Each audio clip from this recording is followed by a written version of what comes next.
et aussi par la prière d'intercession et d'autorité.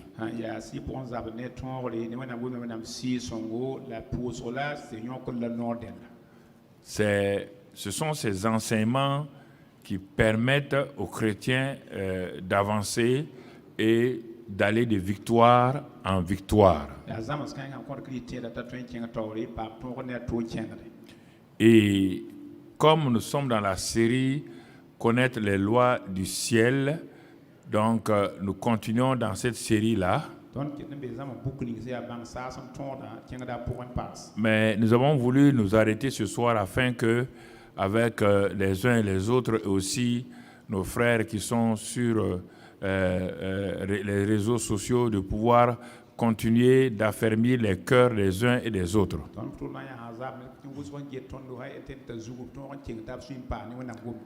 Et bien-aimés frères et sœurs, il y a deux choses dans ce monde-là. Il y a actuellement une lutte simplement, mais pour les ignorants, c'est une lutte, mais une lutte entre ce que les réseaux sociaux disent et qui trouble plusieurs chrétiens et la parole de Dieu qui a affermi les chrétiens qui ont découvert la réalité de Christ.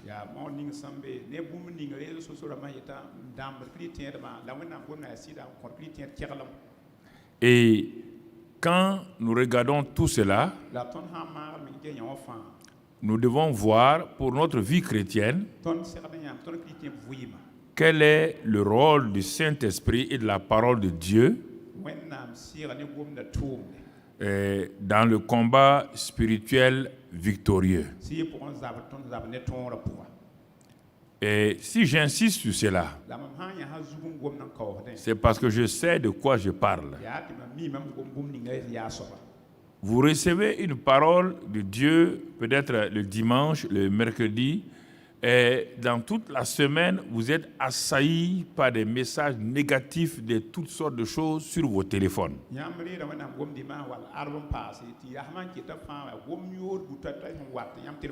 Créant en vous une peur continue, et or là où il y a la peur, il n'y a plus de foi, et là où il n'y a pas de foi, il n'y a jamais de victoire.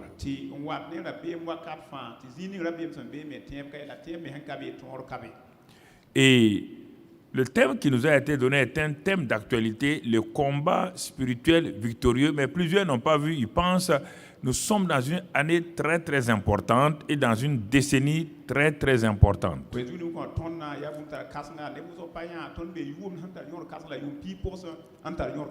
Si je ne découvre pas moi-même dans cette année-là, qu'est-ce que le combat spirituel victorieux, à la fin de l'année, je serai quelqu'un qui aurait souffert inutilement et qui vraiment n'a pas abouti à ce que où Dieu veut l'amener.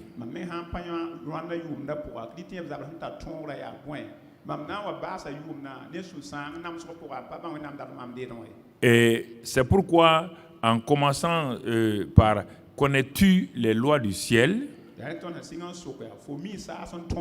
leur connaissance expérimentale va t'amener à vivre un combat spirituel victorieux dans chaque aspect de ta vie.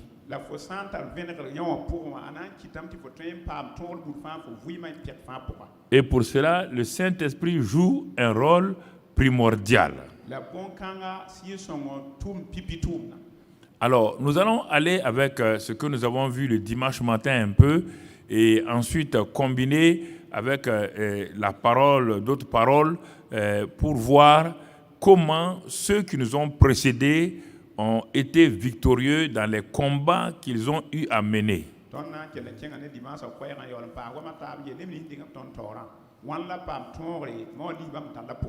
Il est important que nous saisissons ces vérités-là.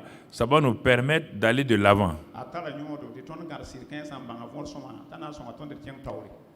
Parce que qu'on veuille pas, le combat est permanemment là, mais le combat, la victoire est pour ceux qui savent comment combattre.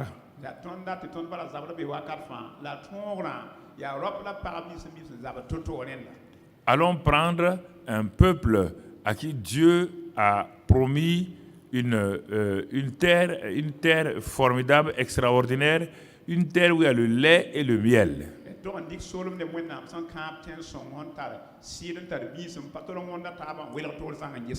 Mais avant, quand Dieu vous dit quelque chose, ou bien si vous êtes né dans ce monde-là pour avancer, la première chose dont tu dois tenir compte, c'est d'abord ce que Dieu dit de sa présence. Qu'est-ce que la présence de Dieu?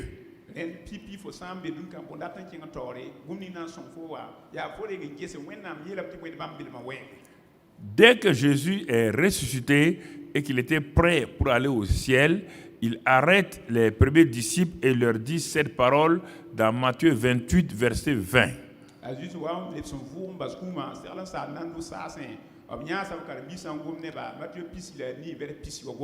Il leur dit d'enseigner ce que lui, il leur a dit, mais la partie que je retiens est voici, je suis avec tous les jours jusqu'à la fin du monde. Ou bien, si on peut dire encore, comment Dieu peut-il dire à quelqu'un d'entreprendre un voyage si périlleux sur la terre, si Dieu n'est pas avec cette personne?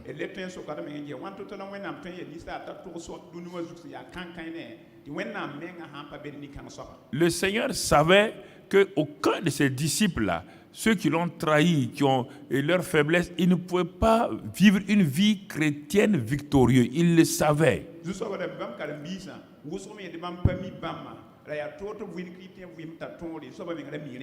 Et il sait qu'il en est de même pour vous et moi aujourd'hui. Donc, c'est pourquoi nous devons nous laisser donc imbiber, rempli de la parole de révélation, ce qui va nous permettre d'aller donc de l'avant.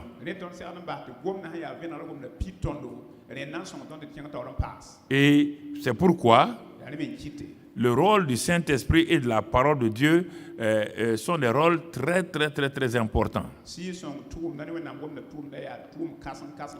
Jésus dit, je suis avec vous tous les jours. Dieu parle toujours et c'est sur la base de ça que les disciples ont commencé leur pèlerinage sur la terre. Dieu nous assure de sa présence d'abord avant de nous dire d'aller faire quoi que ce soit.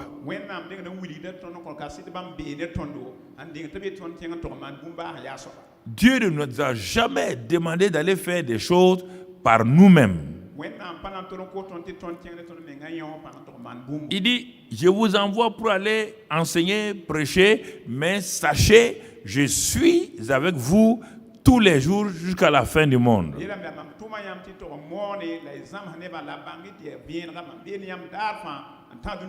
Ou en d'autres mots, soyez conscients de ma présence en vous et par le Saint-Esprit afin que vous puissiez réussir.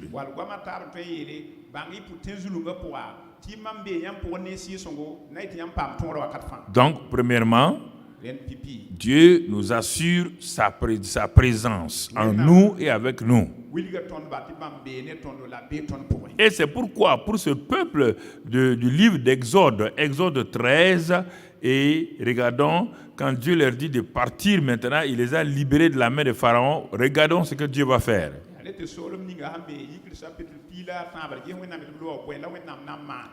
L'Éternel allait devant eux le jour dans une colonne de nuée pour les guider dans leur chemin.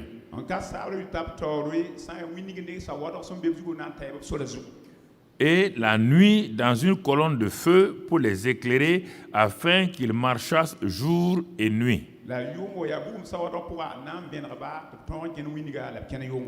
La colonne de nuée ne se retirait point de devant le peuple pendant le jour, ni la colonne de feu pendant la nuit. Regardez, ça n'a pas commencé avec ceux du Nouveau Testament, ça a commencé avec ceux de l'Ancien Testament. Voici l'expression « Je suis avec vous tous les jours » dit à Moïse l'expression qui a été dite à Moïse et à tout le peuple qui était avec lui.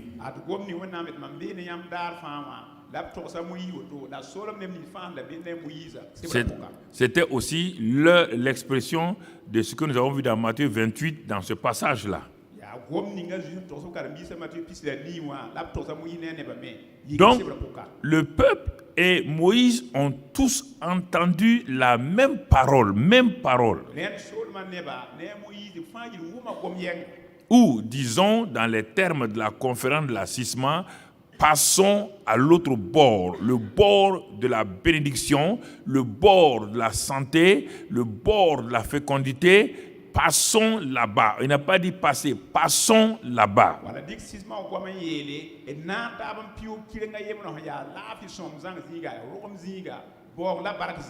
Donc la présence de Dieu était manifeste. Et dans un premier temps, quand cette présence est là, les gens dans leur chair sont contents, ils sautent, ils disent « j'ai la joie, vraiment, je n'ai jamais senti cette joie-là ». Attendons, le problème, ce n'est pas de sentir, c'est quelle est ta réaction lorsque tu vas rencontrer donc les combats que l'ennemi va t'imposer, la chair va t'imposer.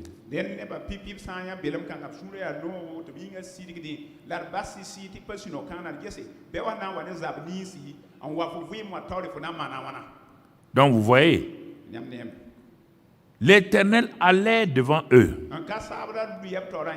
La nuit comme le jour, cette présence-là changeait. Elle était une ombre la journée, elle était un feu la nuit.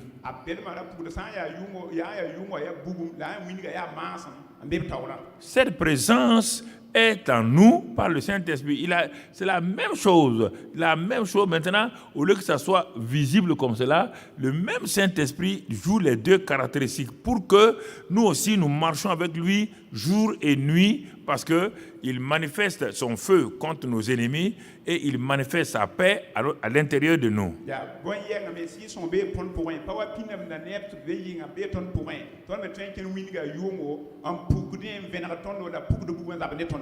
Voici le tableau planté et nous allons voir maintenant, ils vont commencer leur vie sur la terre, comme nous aussi. Nous allons les suivre pour voir à chaque étape ce que nous pouvons tirer comme leçon, nous aussi, dans ces temps de la fin.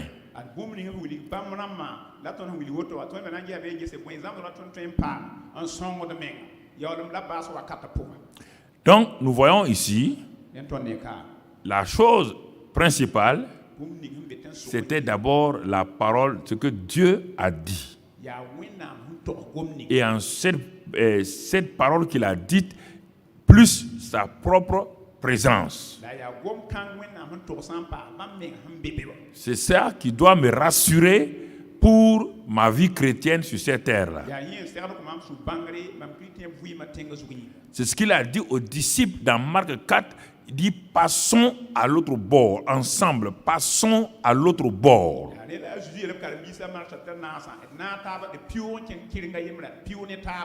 La parole, le décor a été implanté, la parole a été dite, la présence effective est là.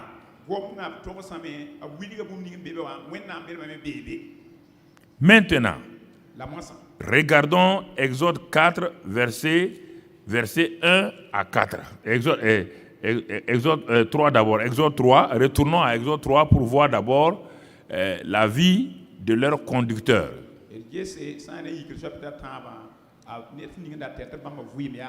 Nous allons apprendre quelque chose là-bas. Qu'est-ce qui a fait que cet homme-là est devenu un homme constant, un homme qui s'appuie sur Dieu et sa parole.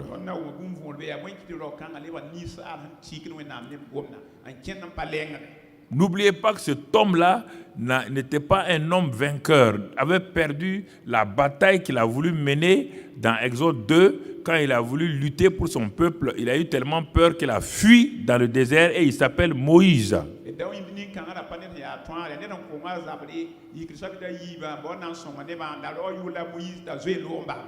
Alors, mais regardons-le maintenant. Quand le temps de Dieu est venu, Il fallait qu'il attende simplement ce temps-là. Quand le temps de Dieu est venu, Moïse n'était pas en forme comme cela devait être. Ce n'est plus le grand guerrier, l'homme énergique.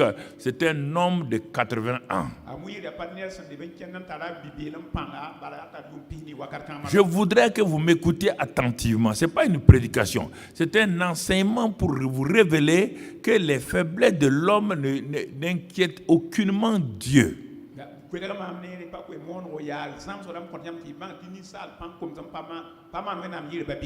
Voici un homme de 80 ans qui a perdu toute son énergie, comment on fait la guerre, qui a tout perdu et qui est découragé, complexé. Et le ciel a trouvé que maintenant l'homme était bien pour être utilisé par Dieu. Dieu n'a pas renoncé à son appel sur Moïse. La faiblesse de Moïse, l'imperfection de Moïse ne sont pas un problème. Votre imperfection, votre faiblesse n'ont jamais été un problème pour Dieu dans la vie chrétienne.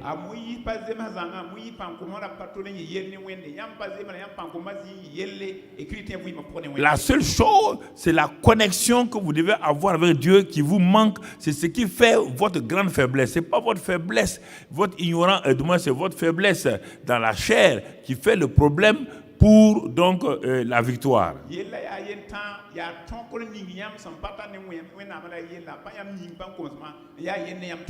Quand Dieu est venu à la rencontre de Moïse, nous allons apprendre quelque chose d'important là-bas. Il n'a pas voulu se montrer à Moïse de façon naturelle. Il faut, parce que ce qu'il va vivre là est un combat spirituel surnaturel. Donc Dieu vient de façon surnaturelle pour se révéler à lui.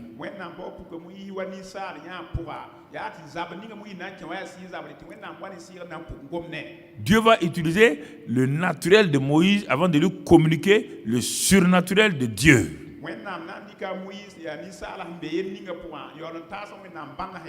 Le naturel, c'est quoi ici? Exode 3, verset 1 là. Et Moïse faisait paître le troupeau de Jéthro, son beau-père, sacrificateur de Madian. Donc Moïse faisait un travail normal, un travail naturel. Berger du troupeau de son beau-père. Et la Bible dit, il mena le troupeau là, donc derrière le désert. Mais Moïse va arriver dans un endroit, il est écrit, il vint à la montagne de Dieu. Voici, on dit, voici la maison de Dieu. Voici la maison de Dieu. Écoutez très bien. On dit, voici, il est venu à la montagne de Dieu. À la montagne de Dieu qui se trouve là-bas. Qui est à la montagne de Dieu? Qui est dans la maison de Dieu? Pareil. Moïse est allé à la montagne de Dieu. Toi, tu es la maison de Dieu où on trouve Dieu. Mais maintenant, regardons. Et Moïse a regardé sur le plan naturel. Quand il a vu ce but, il va voir quelque chose. Ses yeux naturels ont vu, mais il n'a pas compris. Il vit quoi? Un buisson. Et l'ange de l'Éternel lui est apparu dans une flamme de feu au milieu d'un buisson. Dieu utilise parfois des symboles, des éléments naturels pour attirer notre attention d'abord. Il y a une flamme de feu, ce qui est naturel. Un buisson, ce qui est naturel. Mais vous allez voir, quand Moïse a vu cela avec ses deux yeux, la Bible dit Moïse regarda. Et quand il a regardé avec ses deux yeux, il a vu que le buisson était tout en feu et le buisson ne se consumait point.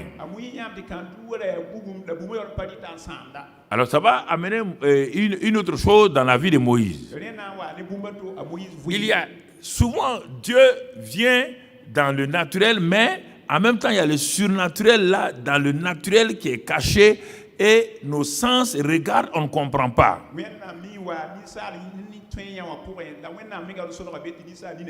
Parfois, on pense, bon, peut-être j'ai mal mangé, ou j'ai fait des choses comme cela, peut-être je suis séduit, on abandonne et on s'en va. Moïse n'a pas abandonné. Quand il a vu que le buisson ne se consumait pas, et il sait qu'un buisson dans le désert enflammé doit se consumer en quelques minutes, devenu de la cendre. Cela l'a intrigué. Il est devant le buisson. Cela l'a intrigué. Mais regardez ce qui va se passer maintenant. Quelque chose va se passer dans la vie de Moïse que je voudrais que vous puissiez comprendre. Il est écrit la suite là. Moïse dit, je veux me détourner pour voir quelle est cette grande vision. Attention, il est dans la vue naturelle. Il va utiliser un autre mot. Il dit maintenant, par ma vue naturelle là, ce que je constate dans l'église ou dans ma vie là, je constate des choses naturelles, mais je sens qu'il y a Dieu aussi qui est en train d'agir, mais je ne comprends pas. Il dit quoi? Je veux me détourner pour voir quelle est cette grande vision.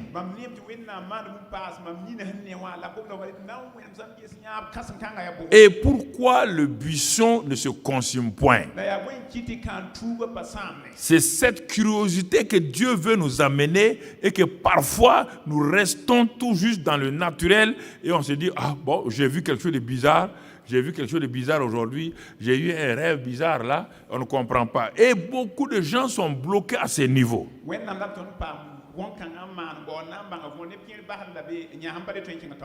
Mais Moïse dit non. Je veux comprendre. C'est une grande vision qui est là devant moi. Vous comprenez? Parce qu'il ne veut pas céder, arrêter dans le naturel. Non, mon frère. Non, ma soeur. Il y a des choses que Dieu amène dans le naturel qu'il veut vous attirer parce que et il veut que vous alliez vous sortir du naturel pour entrer dans le surnaturel divin.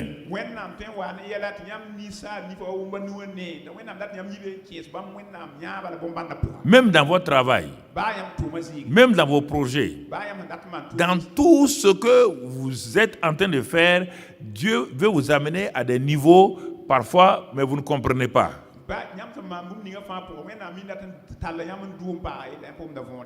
Parce que vous ne savez pas comment discerner le surnaturel de Dieu quand il se manifeste.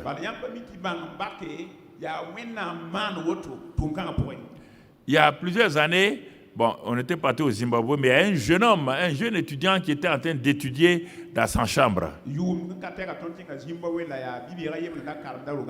Et comme il étudiait, il avait 23h minuit, à travers la fenêtre, il a vu un petit chariot qui était dans la cour, là, de l'autre côté. Donc, un chariot. Mais le chariot, là, brillait. Bon, il était en train d'étudier. Il n'a pas dit, mais quel est ce chariot qui brille là? Il n'a pas commencé à dire, au nom de Jésus, Satan arrière. Non. Il a regardé, après il s'est levé. Mais une fois qu'il disait, mais continue ton travail, ça, ce chariot-là, peut-être c'est une chose. Il est sorti de sa chambre. Il est parti, il a regardé le chariot. C'était un chariot vraiment qui a un autre aspect. Bon, il a regardé. Il voulait retourner dans sa chambre. Il y a une voix qui lui dit, mais assois-toi dans le chariot. Il a hésité. Et puis à un moment donné, il s'est assis dans le chariot. Dès qu'il s'est assis, le chariot a pris son envol directement au ciel. Et là, le Seigneur a commencé à monter au jeune homme là le ciel. Là où les anges et les choses font, les organes humains, quand on prie au nom de Jésus, où les yeux viennent, tout ça, les miracles, tout ça, il a vu tout ça partout. Il dit, mais c'est pas possible. Les livres des destinées, la vie de chacun, où il y a la vie de chaque homme. Avec il a vu tout ça stocké comme dans des magasins.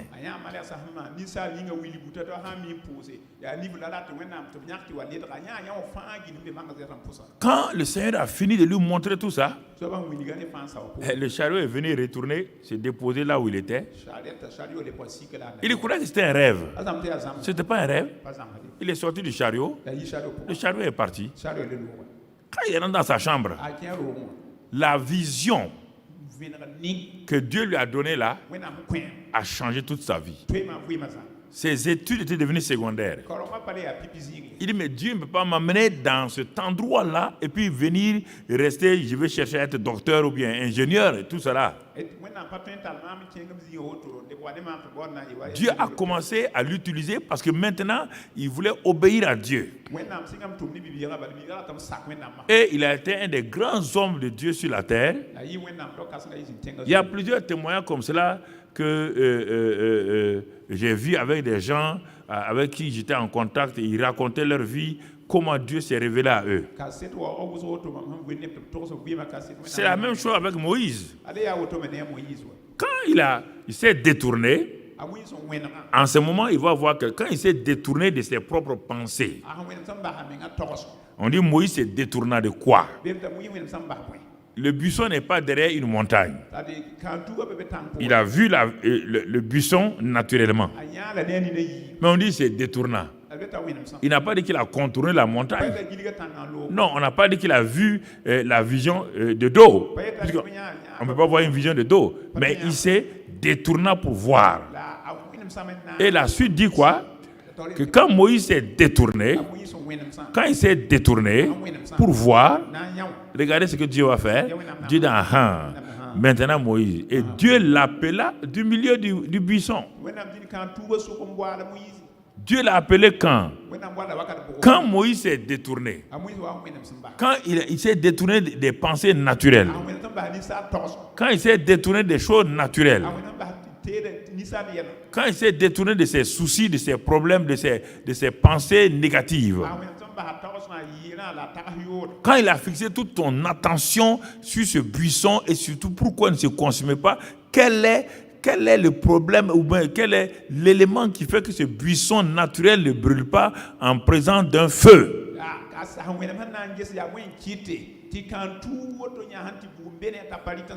Il s'est rendu compte que ce feu-là n'est pas un feu naturel et que sa vie était comme ce buisson-là et que si ta vie est comme un buisson faible, consommable par n'importe quel feu, mais que Dieu envoie un feu sur ce buisson. Avec la présence de Dieu dans ce buisson-là que tu es. C'est là que Moïse s'est rendu compte. La faiblesse d'un homme n'est pas un problème. Voici un feu très puissant dans un buisson très faible. Mais le buisson ne se consume pas. Pourquoi? Parce que l'ange de l'Éternel est là, dans le buisson. Est-ce que vous pouvez saisir ça aujourd'hui? Est-ce que vous pouvez saisir cette réalité spirituelle profonde? Le feu et le buisson ne vont pas ensemble. Quand un intervient, l'autre disparaît. Vous imaginez? Mais pourquoi le buisson n'a pas disparu? Parce que malgré ce feu-là, il y avait quelqu'un dans le buisson.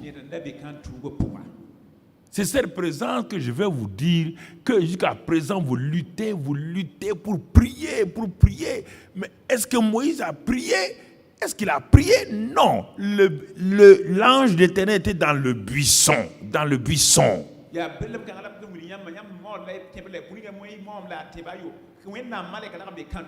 Et le feu était sur le buisson. Le feu, c'est toujours l'épreuve. Mais quand l'épreuve vient trouver la présence de Dieu, c'est pas possible que le buisson soit détruit.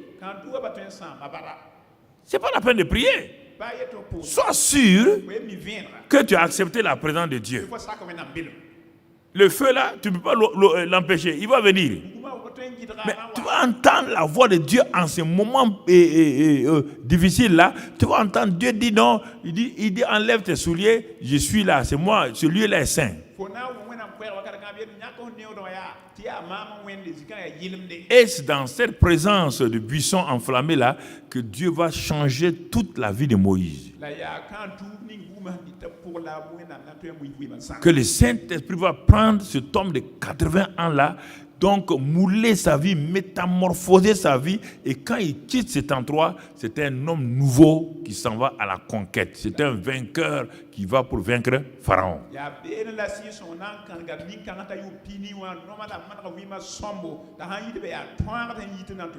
Le problème, vous asseyez pour vous poser des questions auxquelles Dieu ne va jamais répondre. Dieu ne répond pas aux questions. Dieu répond à sa parole. Les pourquoi, mais je ne sais pas, qu'est-ce que ma vie, Dieu ne répond pas à ça. Mais est-ce que tu as rencontré Dieu? Est-ce que le Saint-Esprit qui est en toi, tu l'as honoré de telle manière qu'il puisse vraiment se manifester et que, quels que soient les feux qui viennent vers toi, sa présence fera que ce feu ne peut pas te consumer.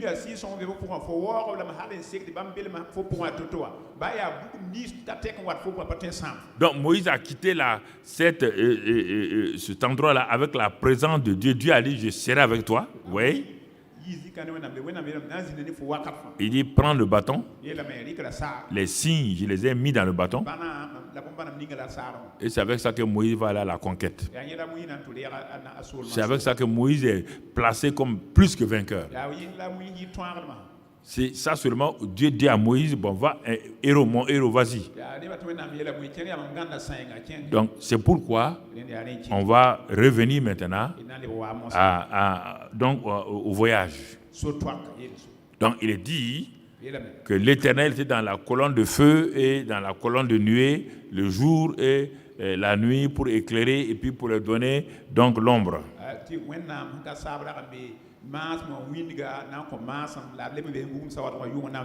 Tout ça, c'est l'ombre. Nous avons la réalité. Tout ce que je dis actuellement, c'est l'ombre. C'est l'ombre de ce que nous avons et ce que nous sommes. Mais pourtant, on dirait que notre réalité là, on dirait que les Moïse avaient la vérité et que nous, on a que bon, non. Le problème, c'est ça.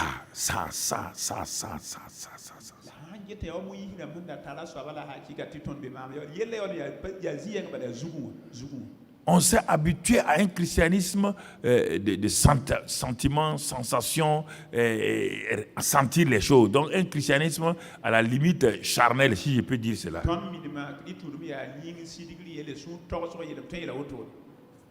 Dieu, maintenant qu'on a vu ces choses-là, la présence, mais on va voir sa parole. Qu'est-ce qu'il va dire? Comme il a parlé à Moïse dans Exode 3 là, il va parler ensuite, maintenant aussi au peuple de Dieu réuni ici pour commencer le voyage.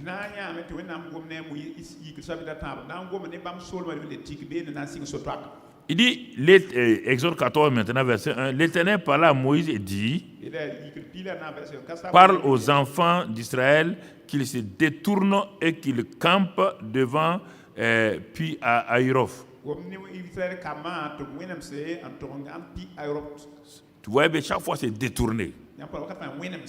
Il ne faut plus qu'il regarde Pharaon.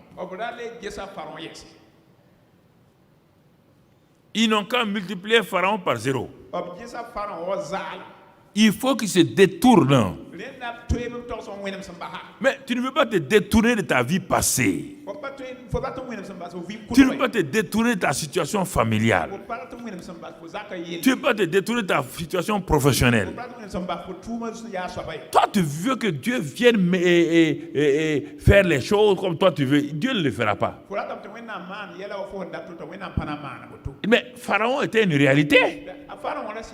L'Égypte était une réalité.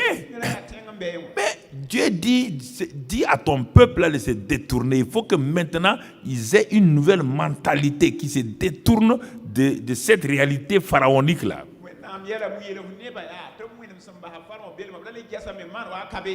Et qu'ils aillent, et je vais leur montrer la route. Ils vont aller camper. Donc, là où ils vont aller camper, là, et qu'est-ce que Dieu dit maintenant? Regardez la parole que Dieu dit devant le peuple. Verset 4.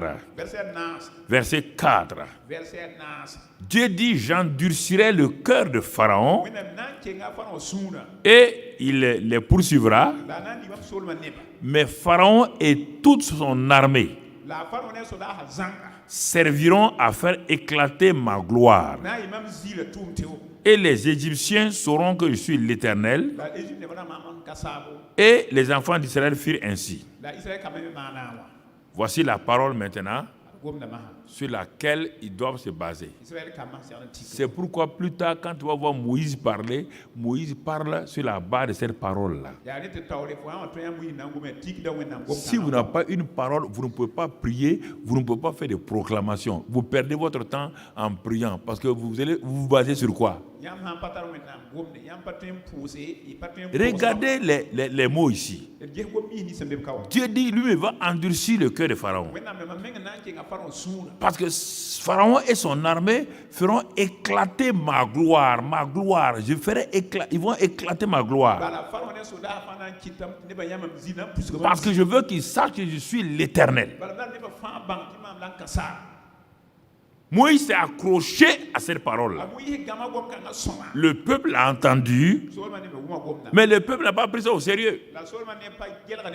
Il n'a pas pris ça au sérieux. Maintenant que le voyage a commencé, regardons ce qui arrive. Si le peuple de Dieu aujourd'hui comprenait ces vérités-là, actuellement là, nous serons dans la paix, dans la quiétude, au lieu de commencer à combattre, à prier à gauche, à droite, en gémissant, en pleurnichant, en lisant nos téléphones pour voir il y a tel malheur ici, tel malheur là, en nous envoyant nous-mêmes la peur. Les chrétiens aiment s'envoyer la peur.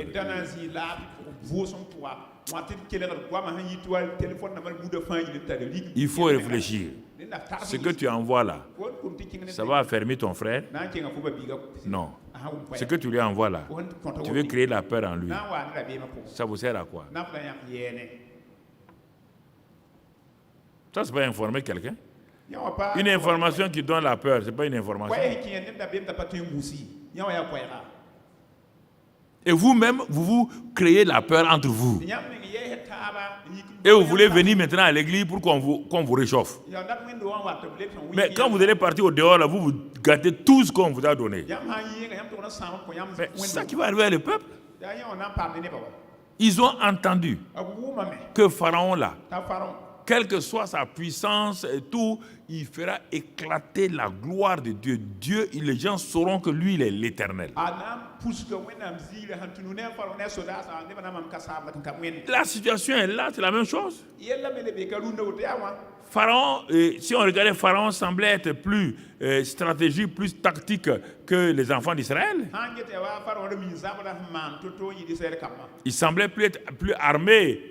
C'était vrai, il était plus armé que les enfants d'Israël. Je vous profite pour vous parler de la situation actuelle aussi. Même chose. Oui, il a des armes perfectionnées, il a ceci, il a cela, il a tant. Ils sont en binôme, trinôme, quatrième, tout. Oui, voilà. Ah, voilà, c'est ça. Mais Israël n'avait même pas une seule arme.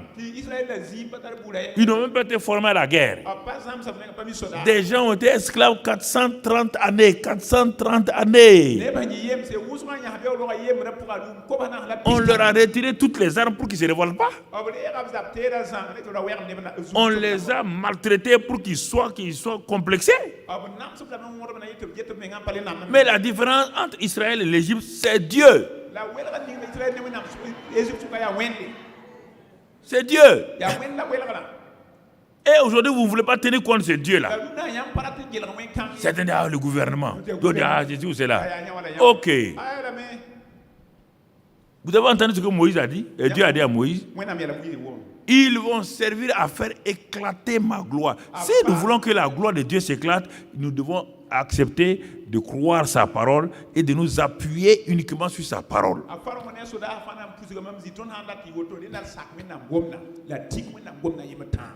Ils ont entendu, ils vont partir. Et comme Jésus a dit, passons à l'autre bord. Mais la tempête va venir. Moïse a dit, allons, on va voir la gloire de Dieu. La tempête va venir. La tempête est venue comment? Et lisons Exode 14 toujours. Exode 14. Brusquement, comme Dieu a dit qu'il va endurcir le cœur de Pharaon. Pharaon a dit, ah bon, les gens sont partis. Il a fait quoi? Il a pris ses meilleurs commandos. Il prit, verset 7, il prit 600 chars d'élite. Vous entendez les mots? Ce n'est pas n'importe quel militaire. Hein. Il a pris des chars d'élite.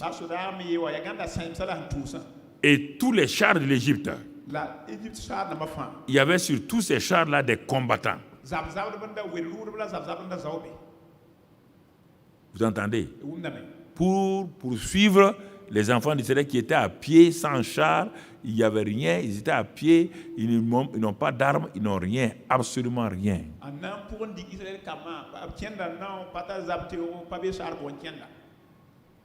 Je veux que ça rentre dans vos cœurs. Sinon, vous allez vous créer des problèmes, vous allez vous troubler, vous ne pouvez pas vaincre dans le trouble, dans la peur, vous ne pouvez pas vaincre.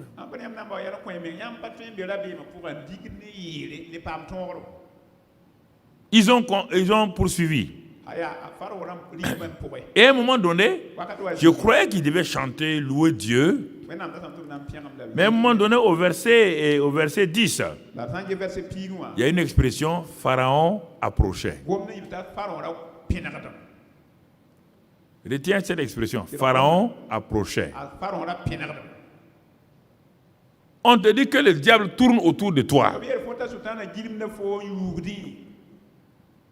Pharaon approchait. Le diable tourne autour de tous. Ce n'est pas un problème. Mais nous allons voir les deux groupes. Les deux groupes qui ont écouté la parole de Dieu. La réaction du peuple et la réaction de Moïse, leur leader. Voilà tout le problème. Votre réaction face à ce que Pharaon approche ou face au fait que le diable tourne autour de vous. Dieu n'enlèvera pas le diable pour tourner autour de vous. Il ne va pas le faire, il ne le fera pas. Il ne le fera pas. Que tu quittes dans le monde, le diable tourne. Que tu restes chrétien, le diable tourne.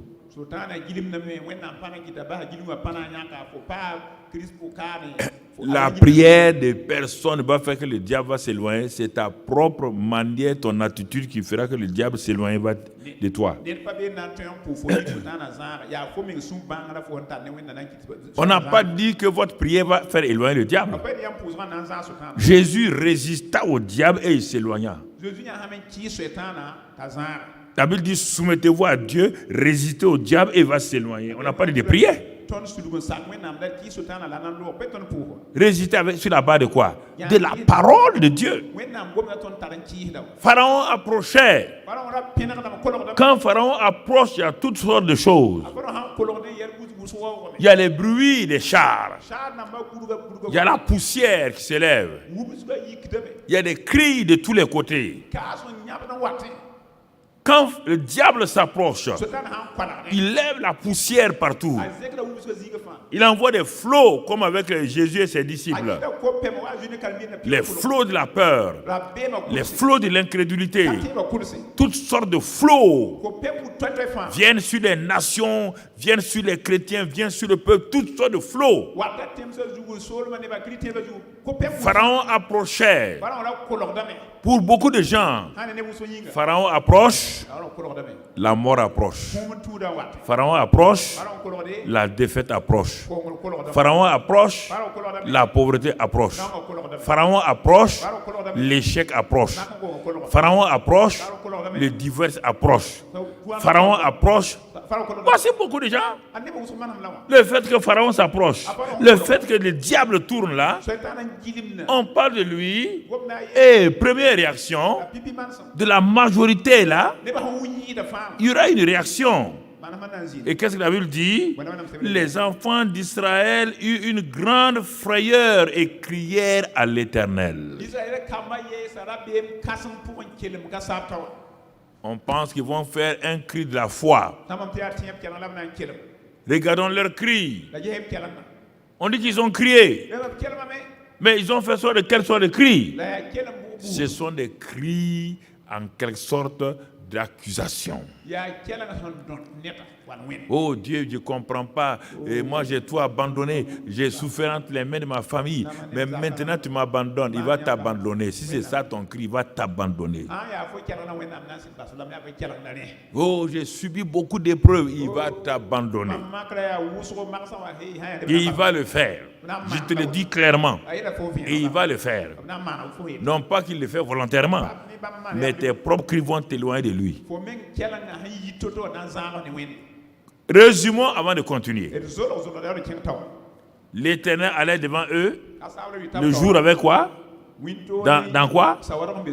Colonne de nuée. La nuit, colonne de feu. Et il a parlé.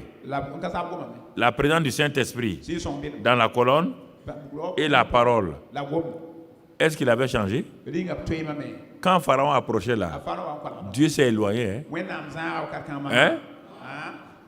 Alors, tu dis non, pourquoi tu cries alors? Tu dis non, pourquoi tu cries? Pourquoi tu cours aller chez des prophètes, tu cherches quoi là-bas? Dieu dit à Élie, qu'est-ce qu'un homme de Dieu qui a été loin, que tu fais dans les cavernes? Que fais-tu ici, Élie? Que fais-tu?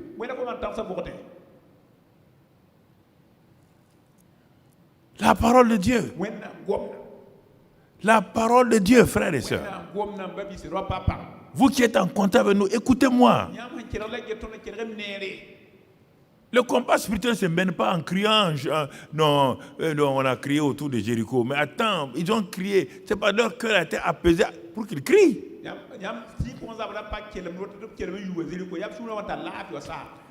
Mais regardons les cris ici. Est-ce que ce sont les cris de la foi? Non. Il dit à Moïse. On dit qu'ils ont crié à l'Éternel. Mais en réalité, ils ont parlé à Moïse. Et qu'ils vont dire à Moïse? N'y avait-il pas de sépulcres de tombeaux en Égypte? Sans qu'il fût besoin de nous mener mourir au désert? Que nous as-tu fait en nous faisant sortir d'Égypte? Le ciel écoute. Mais le ciel n'est pas loin. Le ciel est au-dessus d'eux. Si on avait lu là, le verset 10 là, après que Pharaon approchait, on dit les enfants d'Israël levèrent les yeux. Ils ont levé quels yeux? Les yeux quoi? Naturels. Au-dessus d'eux, tout juste en haut, là, il y avait qui? Dans la colonne de nuée, il y avait qui? Ils étaient à l'ombre, non? Est-ce que le soleil pouvait les frapper? Le fait même qu'il y avait l'ombre là, ils savaient que Dieu qui est là. Le Saint-Esprit est en toi. Pourquoi tu cries? Il ne comprend pas pourquoi tu cries. Pourquoi cries-tu? Jésus était là, dans la barque. Ils sont allés l'accuser. Ne t'inquiète pas de ce que nous périssons. La colonne de nuée est là. Ils accusent Dieu. Regardez, frère. Ils accusent Dieu. Le Dieu, l'intelligent est en toi. Tu as des problèmes. Tu ne lui demandes pas que l'esprit de sagesse, d'intelligence se manifeste pour que tu traverses cette situation-là. Non, tu commences à dire, je ne comprends pas, mes affaires sont en train de péricliter, on n'a plus d'argent, et ceci ou cela. Ah bon, Dieu écoute des choses comme ça. Le Saint-Esprit qui est en toi, il est venu faire quoi? Il dit qu'il est venu t'enseigner toutes choses. Toutes choses. On n'a pas dit la vie chrétienne. Toutes choses. Il est venu t'enseigner les mathématiques. Il est venu t'enseigner la comptabilité. Il est venu t'enseigner toutes choses. Si tu n'es pas fort dans une matière, tu demandes au Saint-Esprit de t'enseigner. Pourquoi vous limitez le Saint-Esprit qui est en vous? Il est l'esprit de sagesse, d'intelligence, de connaissance. Quand il est venu sur Bethsalel, là, regardez les inventions que les petits faisaient. Je ne sais pas. Le Saint-Esprit qui est en vous, qu'est-ce que vous faites de lui? Vous voulez prier? Laissez le Saint-Esprit en vous. Parlez-lui. Vous voulez prier que quel Dieu? Le Dieu, le Père là-bas, il va venir faire quoi? Sa présence est en vous déjà par le Saint-Esprit. C'est pourquoi quand je parle de prière, là, je suis un peu énervé là, parce que c'est pourquoi? Vous voulez prier un Dieu qui est là alors qu'il est en vous. Vous ne voulez pas écouter ce qu'il dit. Qu'est-ce que Saint-Esprit, qu'est-ce que tu dis dans cette situation? On dit Dieu est en train de parler tout le temps. Qu'est-ce que tu entends? Actuellement, tu es assis là, Dieu parle. Actuellement, là, tous les signaux des télévisions, des radios sont ici. Est-ce que tu les entends? Est-ce que tu vois l'image des télévisions? Tu n'as pas de récepteur. Dieu parle à midi, matin, soir. Dieu parle permanemment dans ta vie. Il parle sur ta vie. Mais tu n'as pas de récepteur. Toi, tu pries. Dieu te parle. Il dit, bon, ok. Laissez-le prier. Tu ne t'arrêtes pas pour demander à Dieu, que veux-tu que je fasse? Qu'est-ce que tu es en train de dire sur ma situation? Sur mon problème? Parle, Seigneur. J'ouvre mes yeux spirituels, mes oreilles, pour entendre ce que tu es en train de me dire. Il faut capter la voix de Dieu.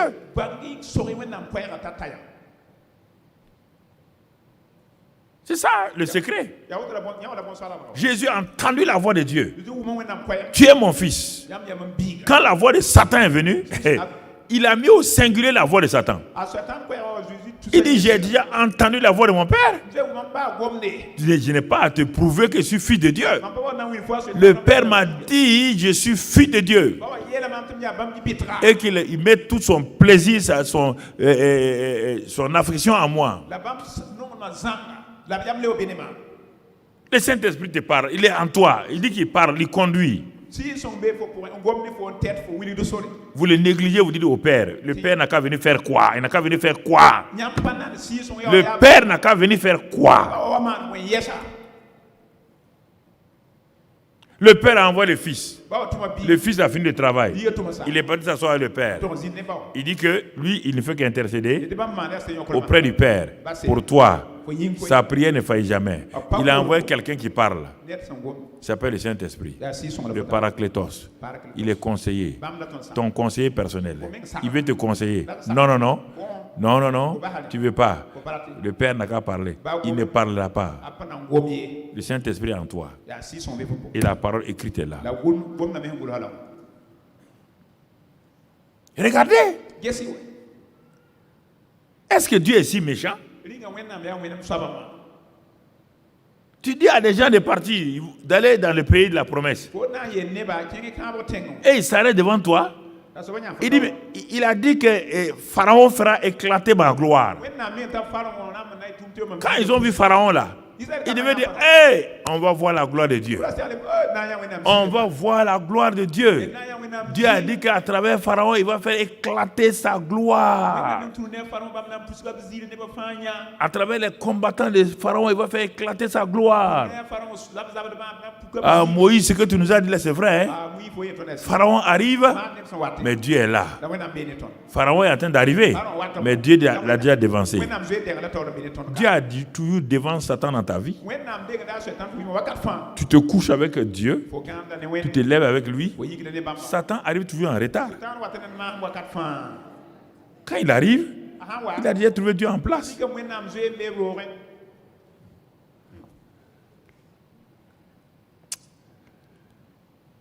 Les chrétiens souffrent. Ils souffrent volontairement. Ils souffrent volontairement. Ils veulent des choses bizarres, des choses techniques. Ils veulent des techniques pour ça. Non, mais Satan n'a jamais devancé Dieu dans ta vie.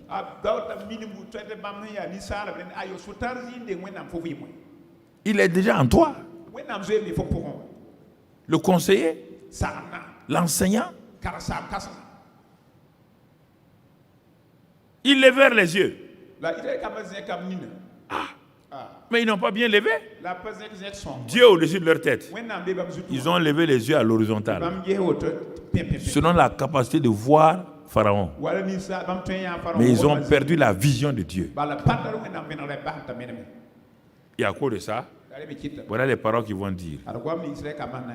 Vous entendez? Regardons la réaction de Moïse. Les deux sont dans le même problème. Écoutez, frères et sœurs. Moïse aussi est en danger. Dieu ne peut pas sauver Moïse et laisser son peuple. Jamais. Certains pensent que les dieux, les pasteurs, quel privilège les pasteurs ont. Si je ne crois pas, Dieu m'abandonne et puis il continue sa route. J'ai les mêmes problèmes que toi. J'ai les mêmes luttes que toi. Je n'ai pas quelque chose de spécial.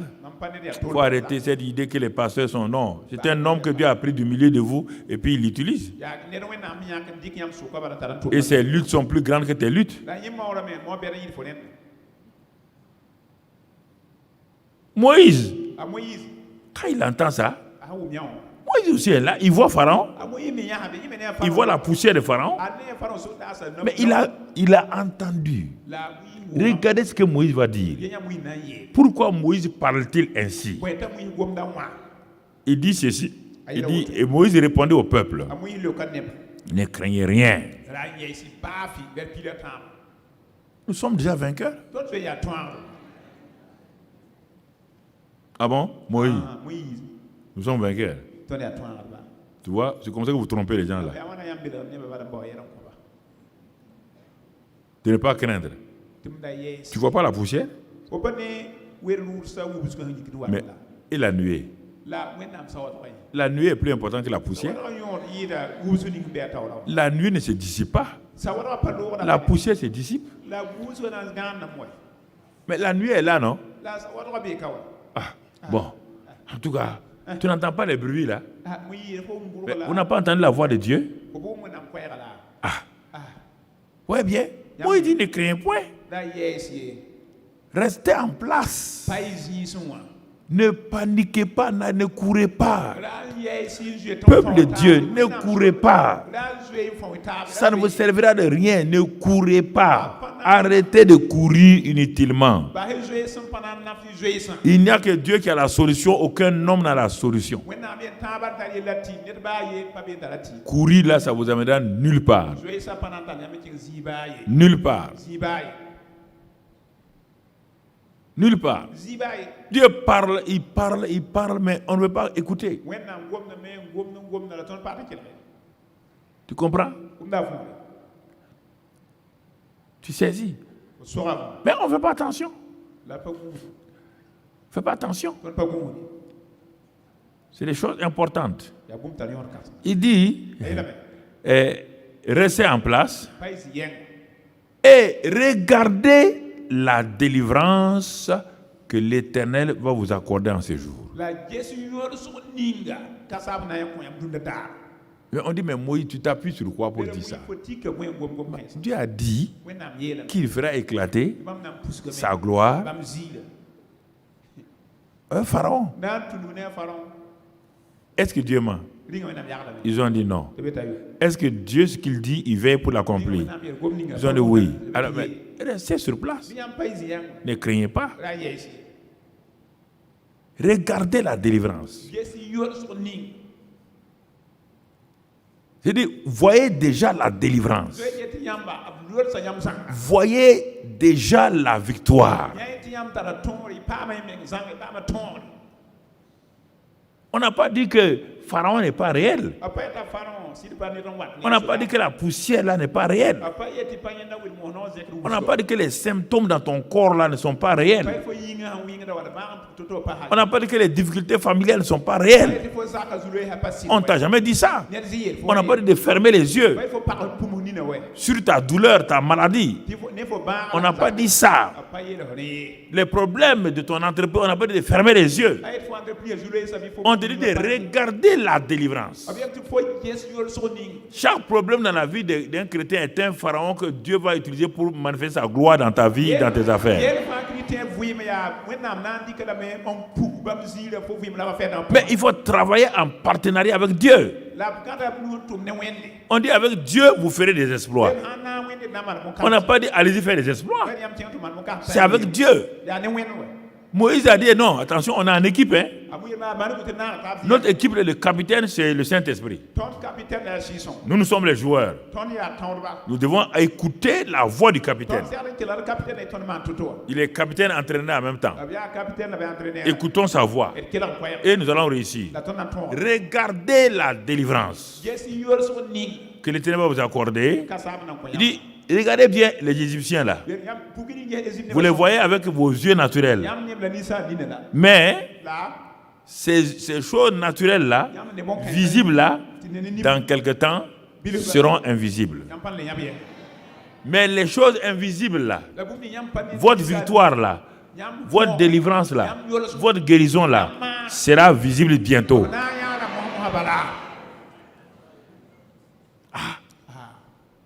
Mais Moïse là, a un langage bizarre. Hein? Les gens ne comprennent pas le surnaturel de Dieu. Le surnaturel de Dieu est sur des lois spécifiques. C'est sur la loi de l'esprit de vie. Et l'autre loi que Satan utilise, c'est la loi du péché et de la mort. Ces deux lois-là sont tout le temps en train de se confronter. Se confronter. Dieu parle d'une manière ou d'une autre. Regardez, Dieu réveille les gens à 3 heures du matin, brusquement ils dorment et brusquement ils se réveillent, ils n'ont plus sommeil. Tu vois, ils vont tourner, ils vont tout faire pour dormir parce qu'ils pensent que non. Mais Dieu, quand quelqu'un se réveille en pleine nuit d'un seul coup net, il ne peut pas dormir, Dieu veut qu'en ce moment-là, qu'il commence à prier en langue. Ça, au moins, je suis sûr de ça. Je suis sûr. C'est qu'il y a quelque chose devant. J'étais avec un corps habillé et ce midi là dans ma maison. Il est venu de loin pour me voir. On causait. Il dit, le Seigneur lui a parlé de venir me voir. Bon, ok, je ne vais pas aller dans les détails, mais je vais te donner un seul exemple. Il est dans une zone difficile. Il dit, mais quand il a écouté les messages que je donne depuis ces quelques mois là, lui et sa femme, ça leur a donné une assurance. Il n'est pas du centre d'évangélisation. Hein. Ça lui a donné une assurance. Et une nuit, il dormait. Ça s'est passé 2 fois. La première nuit, vers 3h45, il s'est réveillé d'un seul coup. D'un seul coup. Quand il s'est réveillé, il n'a plus sommeil. Il n'avait pas de douleur, rien. Il ne comprenait pas ce qu'il fallait faire. Bon, il a tout fait. Il dit que j'ai tout fait pour dormir. À la fin, je me suis endormi. Mais il n'a pas prié. Mais quand il a commencé à écouter les enseignements là, donc il y a eu un déclic en lui. La deuxième nuit, à la même heure, 3h45 encore, il est réveillé. Là, il se rappelle que j'avais dit, quand vous êtes réveillé comme ça, commencez à prier en langue. Il dit qu'il a commencé à prier en langue. Il a commencé à prier en langue. Il a commencé à prier en langue. Il était couché, il prie en langue. Il ne crie pas, hein. Non, on prie doucement. On prie, on ne réveille pas. Si tu es avec ta femme dans le même lit, tu pries doucement. Ou bien avec ton mari, tu pries doucement. Il ne faut pas crier, gesticuler, trembler, non. Il a prié en langue, au moins 1 heure de temps. Et puis il a eu la paix. Quand il a eu la paix, il s'est couché. Il dit le lendemain, de Ouagadougou, on lui téléphone. Selon les renseignements, là où il était là, hier, une attaque était prévue. Mais ils ont renoncé. Encore aujourd'hui, l'attaque était prévue. Presque à la même heure, quand il s'est réveillé là, ça a été dissipé. On dit, on ne comprend pas. Lui, il dit qu'il comprend. Lui, il comprend. Parce qu'il s'est levé, il a prié en langue. Et quand il a prié en langue, Dieu dit, j'ai parlé. Tu n'as pas compris, ce n'est pas important. Comme tu as obéi, tu as prié en langue là, ça t'a délivré. Vous vous réveillez. Vous ne priez pas en langue. Il y a un problème qui est à côté. Vous ne savez pas. Vous ne priez pas en langue. Puis, comme vous ne connaissez pas le problème, Romains 8, 26 dit quoi? 26, 27 dit que vous ne savez pas ce qu'il vous convient de prier. Tu ne sais pas qu'est-ce qui est autour de toi. Non, mais toi, dis, j'ai insomnie. Quelle insomnie? Quelqu'un peut se lever brusquement en pleine nuit, 3 heures brusquement. Non, prie en langue. Prie en langue. Et le lendemain, écoute, tu verras quelqu'un a échappé à un accident. Tu verras peut-être ton mari qui avait un problème, il a échappé. Tu verras que c'est un enfant qui avait une difficulté, il a échappé. Tu verras que les difficultés venaient, les gens avaient programmé les choses contre toi et c'est fini. Mais les gens, non, ils vivent naturellement. Ils croient qu'en disant à Dieu la nuit, bon Seigneur, protège-nous par le sang de Jésus, que c'est fini. Et ils dorment, c'est fini. Mais Dieu peut te réveiller. Il m'a réveillé plusieurs fois comme ça. À 2h, 3h du matin. Comme cet homme-là, je ne comprenais pas aussi avant, j'ai commencé à prier en langue. Et j'ai vu des résultats. Donc, mon frère, ma soeur, je te dis tout ça là, c'est des choses importantes. Des choses importantes que tu dois comprendre. Si tu comprends ça, ça va te sauver. Ça va te sauver. Et ça va te libérer de beaucoup de situations. Donc, on voit ici la réaction de Moïse. Il dit, ne craignez pas. Mais vous avez oublié ce que Dieu vous a dit, non? Vous avez oublié la parole de Dieu? Il dit, regardez la délivrance. On dit, où est la délivrance? Mais Moïse dit, la délivrance est tout dans la parole de Dieu.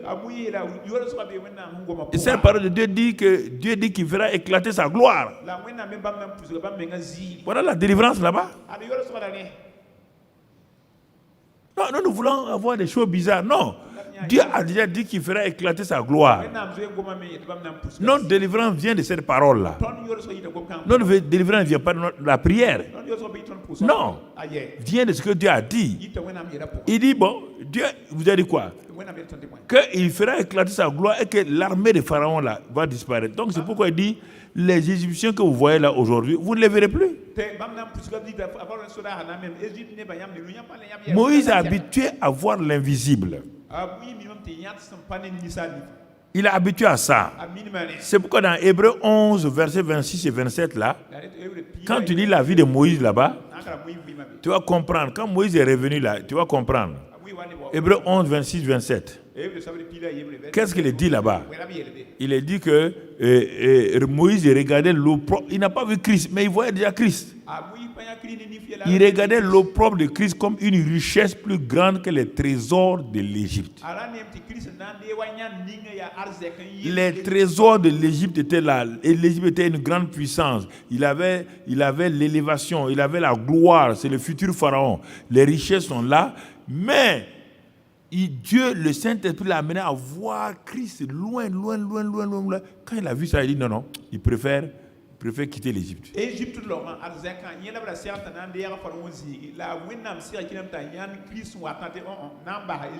La suite, il dit car il avait les yeux fixés sur la rémunération. C'est pourquoi on dit les prophètes de l'Ancien Testament et tous cherchaient à voir qui est ce Christ qui doit venir, le Messie là. Ils cherchaient. Et quand ils l'ont vu de loin, ils ont commencé à s'appuyer sur ça. Et ils ont renoncé à toute la gloire.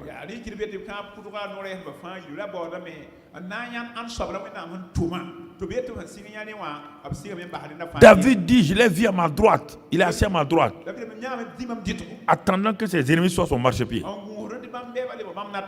Donc, tous avaient cette capacité de voir dans le futur. C'est-à-dire que l'ombre, ils ne voyaient pas Christ. Il dit, ils cherchaient, mais Dieu leur ouvrait les yeux pour qu'ils voient l'invisible.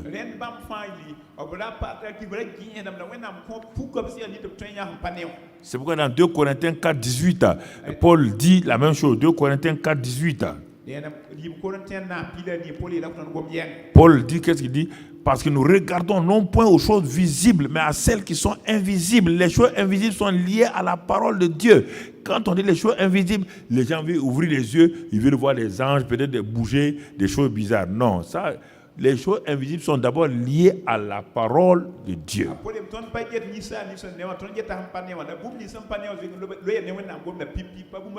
On puise les choses invisibles à partir de la parole de Dieu.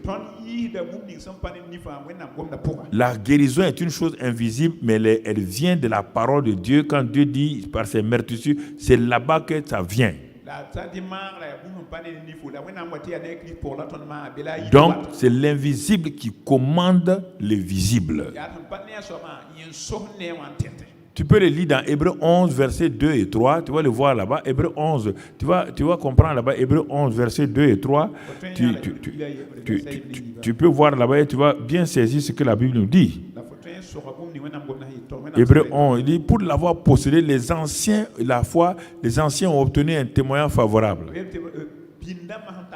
C'est par la foi que nous reconnaissons que le monde a été formé par la parole de Dieu, en sorte que ce qu'on voit n'a pas été fait des choses visibles. Dieu n'a pas fait la terre avec des choses visibles.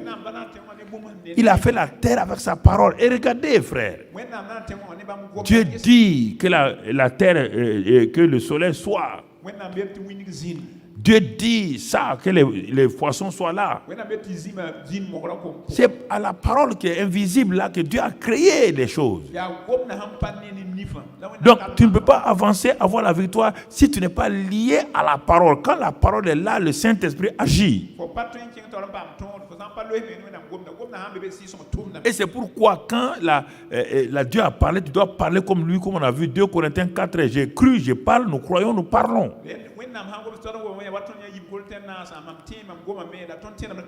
C'est pourquoi Moïse a parlé. Il a parlé. Il a parlé. Il dit, vous ne le verrez plus. L'Éternel combattra pour vous et vous gardez le silence. Dieu nous a parlé, à vous et à moi. Mais pourquoi vous êtes comme ça? On a le même problème. On est dans le même lieu. La mort est contre nous tous. Mais pourquoi? Il dit, l'Éternel combattra pour vous et vous gardez le silence. Si vous ne pouvez pas dire de bonnes choses, gardez au moins le silence. Et dès qu'il a fini ça, on va voir pour terminer, Dieu va rentrer en action.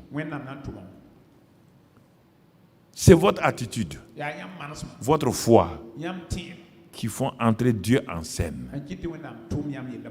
C'est en ce moment que Dieu est prêt, il est content, il rentre en scène. Il rentre en scène familiale, il rentre en scène professionnelle, il rentre en scène partout. Dites ce qu'il a dit. Appuyez-vous sur ce qu'il a dit. Il ne faut pas aller faire des prières sans tête ni cœur.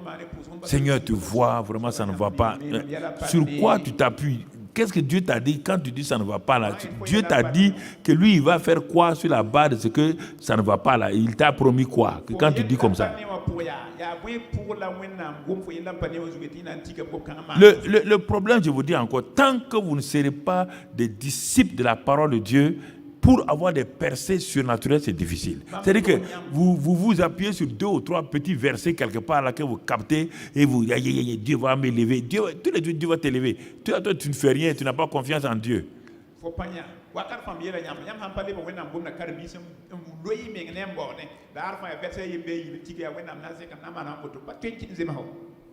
comprenez? C'est un choix très important. Cette parole que je vous dis là, c'est le secret de toute la victoire.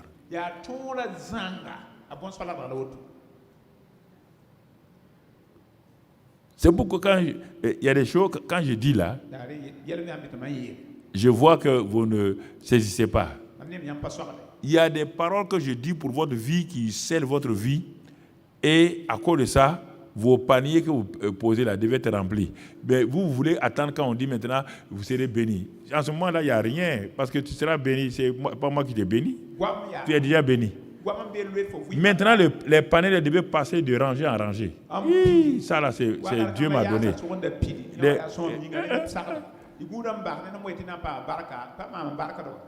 Quand moi je prêche, les paniers sont vides. Quand les jeunes viennent prêcher, les paniers sont remplis. Ok. Donc, je vous regarde seulement. C'est-à-dire que vous n'avez rien compris jusqu'à présent. C'est moi qui ai fait mettre les paniers de la parole. Ce n'est pas quelqu'un d'autre, c'est moi. Oui ou non? Sur la base de quoi? De la parole que vous recevez. C'est-à-dire que cette parole que je reçois là, c'est une parole de révélation. Je sème. C'est une parole de révélation. Je sème. C'est une parole de révélation. Je sème pour ma vie. Ça, Seigneur, c'est bon. Mais vous attendez à la fin. Amen. Ensemble, on ouvre le sac. Ça, c'est pas un champ où on peut s'aimer.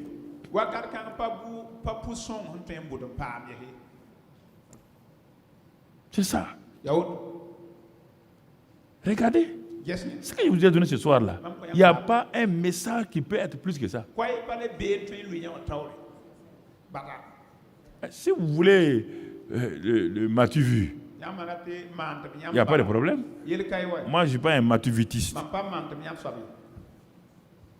Tu comprends ici? Regarde. Le peuple là, ils vont louer Dieu sur la base de quoi? On va passer à la louange tout à l'heure là. Quand Dieu a dit ça, il dit Moïse, pourquoi c'est écrit là? Mais pourquoi tes gens la crient? Je leur ai dit que je vais faire éclater ma gloire. Ils devaient me louer maintenant. Mais pourquoi ils crient? Dis-leur de marcher. Il y a quel problème? Pourquoi ils sont arrêtés puis ils crient? Ils courent comme les chèvres là. Pourquoi ils crient? Dis-leur de marcher. Mais quant à toi, puisque tu as dit que je vais te délivrer, voilà le moyen de la délivrance. Toi, lève ta verge, tends-la sur la mer, fends-la, et les enfants vont passer. Simple. À grand problème, solution simple. À grand problème, solution simple. À grand problème, solution simple. C'est ça qui édifie les chrétiens. Ce n'est pas les proclamations. Oui, le pasteur nous a béni aujourd'hui. Moi, je t'ai béni. Tu es déjà béni en Christ. Tu n'as rien compris. C'est un message très important. Ce n'est pas le nombre de cris, de proclamations qui font la victoire d'un chrétien. Les oba, ce n'est pas ça la victoire. Regardez là. Quelle proclamation on va faire ici plus que la parole de Dieu là? Quelle proclamation? Moïse ne fait que suivre ce que Dieu dit. Non, mais pourquoi ils crient? Ils n'ont qu'à avancer. Dis-leur d'avancer. Prends ton bâton, tends-le sur la mer, fends la mer, Et ils vont passer. Dès que Dieu a dit ça, qu'est-ce qu'on voit? Verset 19. L'ange de Dieu. Dès que Dieu a dit à Moïse de faire ça, l'ange de Dieu qui était en haut là, qu'est-ce qu'il a fait? Qui allait devant le camp d'Israël, partit et alla derrière eux, et la colonne de nuée qui les précédait partit et se tint derrière eux. Les anges vont obéir à la parole de Dieu. Les anges obéissent. Et la colonne là s'est placée entre les Égyptiens et Israël, empêchant le gens de Pharaon de rattraper donc les Israélites. Mon frère, ma soeur, c'est cette présence-là qui empêche Satan de te tuer. Tu ne le sais pas. Toi, tu peux lutter contre Satan. C'est cette présence divine-là, en toi et autour de toi, là, qui empêche Satan de te détruire.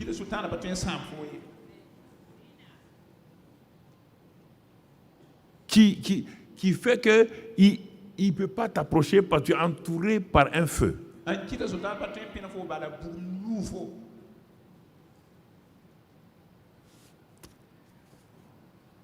Et les deux camps ne se rapprochaient pas l'un de l'autre. Pendant toute la nuit, Moïse étendit sa main sur la mer et l'Éternel refoula la mer. Si tu obéis, Dieu agit. Ouais, frère, ce n'est pas des proclamations. Si tu n'agis pas, ta famille va rester dans la défaite. Tes enfants, tout, mais tu vas rester dans la défaite.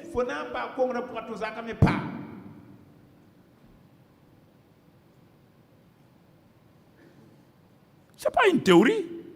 Moïse étendit sa main sur la mer. C'est un acte de folie. La foi est un acte de folie. Qu'est-ce qu'une mer avec une verge là-dedans peut faire sur une mer? Il a obéi à la parole de Dieu. Tout est là, mon frère, ma soeur. Et l'Éternel refoula la mer par un vent d'Orient qui souffla avec impétuosité toute la nuit. Il mit la mer à sec et les eaux se fendirent.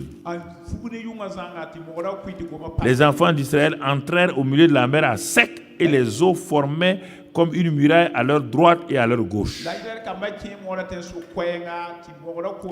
Les Égyptiens les poursuivirent. Et tous les chevaux de Pharaon, ses chars et ses cavaliers, entrèrent après eux au milieu de la mer. Regarde, à la veille du matin, l'Éternel de la colonne de feu et de nuée regarda le camp des Égyptiens et mit en désordre le camp des Égyptiens. Je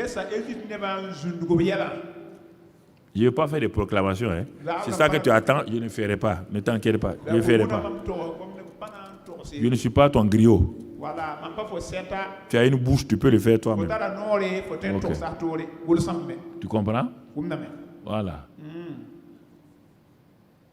Tu n'as pas rempli le panier, je ne le fais pas. Maintenant, c'est comme ça. Ah ouais? Tu ne remplis pas, je ne parle pas.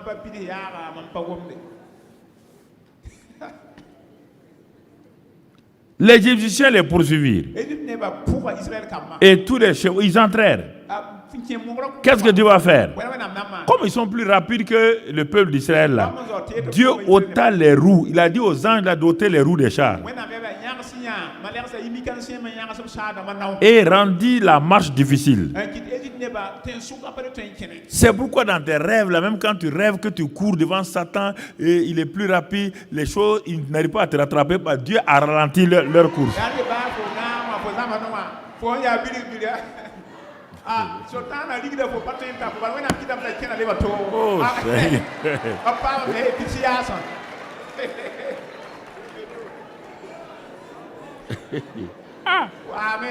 non, vraiment. Ok. Amen. Amen. Écoute-moi. Yalama. Tu as déjà rêvé où tu te vois en train de fuir, non? Tu veux crier, tu n'arrives pas à crier, c'est ça. Tu cours. Tes pieds là sont liés. Tu fais tout.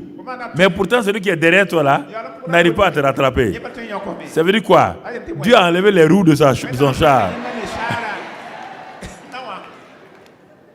Tu comprends? Et il ne peut pas te rattraper. Un enfant de Dieu n'est pas rattrapable par Satan.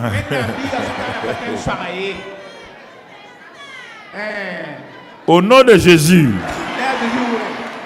Satan ne te rattrapera jamais. Il a beau courir.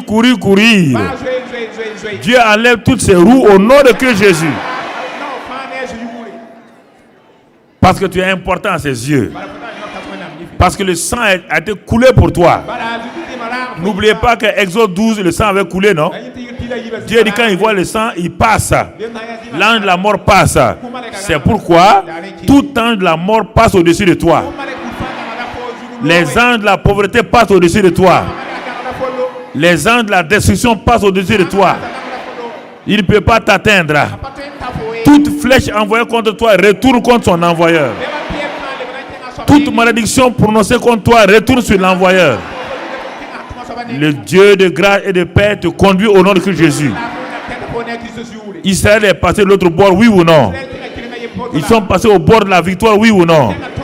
Ils ont regardé le peuple, l'armée égyptienne, ils ont été noyés, oui ou non? Tous tes ennemis seront noyés. Dans le sang de Christ Jésus, tu verras la gloire de Dieu se manifester.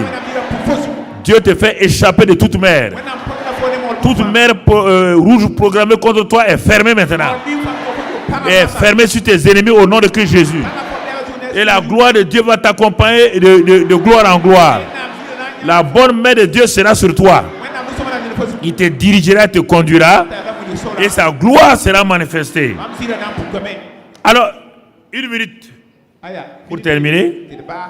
Regardez. Chapitre 15. Alors Moïse et les enfants d'Israël chantèrent ce cantique à l'Éternel et dirent. Ils ont commencé à chanter maintenant. Dans tout ça, dans ce long chant-là, je retiens le verset 13 où c'est un extrait du chant-là. Le verset 13 dit: par ta miséricorde et tu as conduit, tu as délivré ce peuple. Et la partie où on chante, il est dit: par ta puissance, tu le diriges vers la demeure de ta sainteté. Par ta puissance, tu nous diriges vers la demeure de ta sainteté. Par ta puissance, tu nous diriges vers la demeure de ta sainteté. Lève tes deux mains. Le Dieu de Moïse n'a pas changé encore. Le Dieu de la victoire n'a pas changé encore. Par l'Esprit Saint et la parole de Dieu, il t'a délivré totalement ce soir. De tous les plans de Satan sont détruits maintenant.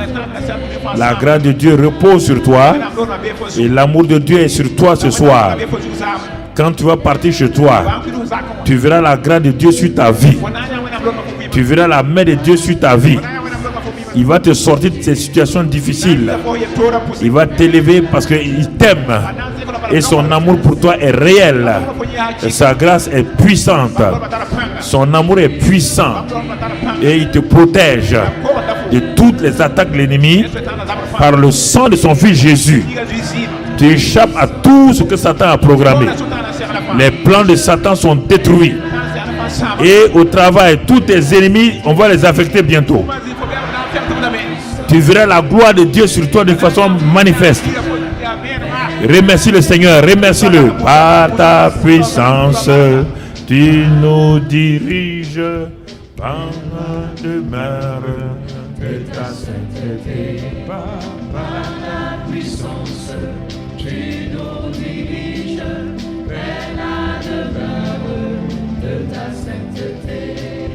Par ta puissance, tu nous diriges vers la demeure. Tu me diriges, me maintenant. Par ta puissance, tu me diriges vers la demeure de ta sainteté. Par ta puissance, tu me diriges vers la demeure de ta sainteté. Amen. Amen. Amen. Amen. Voilà, ce soir, Alléluia, ça. c'était la suite de ce qu'on a vu le dimanche matin. La troisième dimanche, il y a eu un comme dans le temps. Soyez sûrs de quelque chose, frères et sœurs. Et Balaam a dit, ce que Dieu a béni, personne ne peut maudire. Oui ou non? Comme vous êtes bénis, même si je me fâche contre vous, je vous bénis. Dieu dit, bénis-les. Tu es appelé pour les bénir. Donc, je bénis seulement. Voilà. Que Dieu vous raccompagne. Soyez en paix. Vivez dans la victoire. Au nom de Jésus. Amen. Gloire à Dieu.